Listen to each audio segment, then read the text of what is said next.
I started at the Clark County Sheriff's Office in 2007 in the jail. I was there for several years working in pods, part of the CERT team, the Special Operations team in the jail, and then did inmate transport for several years as well. Worked up from there, was hired on the road as a sheriff's deputy in 2011. I've been on the street since then as a patrolman. I've worked, started out with being trained, taking calls, accidents, all that kind of stuff as well. Main focus that I enjoy and have like to take part in is the narcotics end of what we do. The normal day, basic day, I come out on shift in the morning, talk to the shift guys, talk to the covert narcotics guys,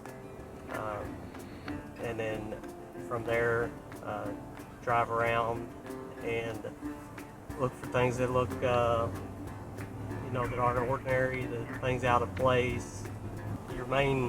Once you stop someone and you find narcotics in the vehicle, whatever it may be, you're gonna, obviously once you Mirandize them, talk to them, it's up to them whether they even want to talk or not. Some people won't talk, some people they want to talk, and just gaining that intel and information from them that ultimately can take it further to a supplier or dealer, and that's more into the narcotics with detectives, and it's a lot of manpower involved in doing that kind of stuff. Once you get that information, that intel, relaying it in order to start a bigger case, and then work up the chain as best you can. That's what it's all about, is getting the narcotics off the street. The daily users are something that is a bad thing as well.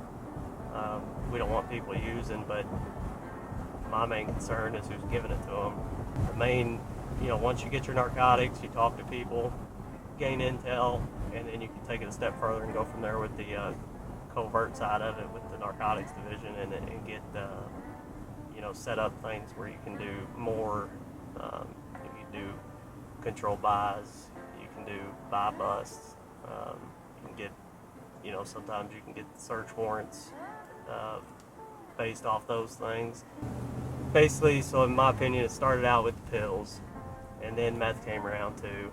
Everybody did the meth, but the pills, it got cheaper. Once those pills, they caught the DEA catches onto the pill problem, they switch it, make it harder to get the pills, more difficult, and, monitored the doctors a lot harder.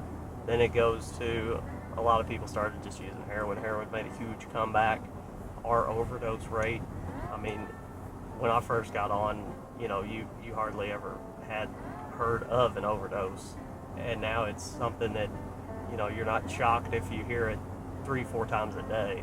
70-80% of the individuals I come in contact with have some kind of a heroin or opioid problem, or a drug problem in general. I've never seen it like this around here. It's out of control, in my opinion.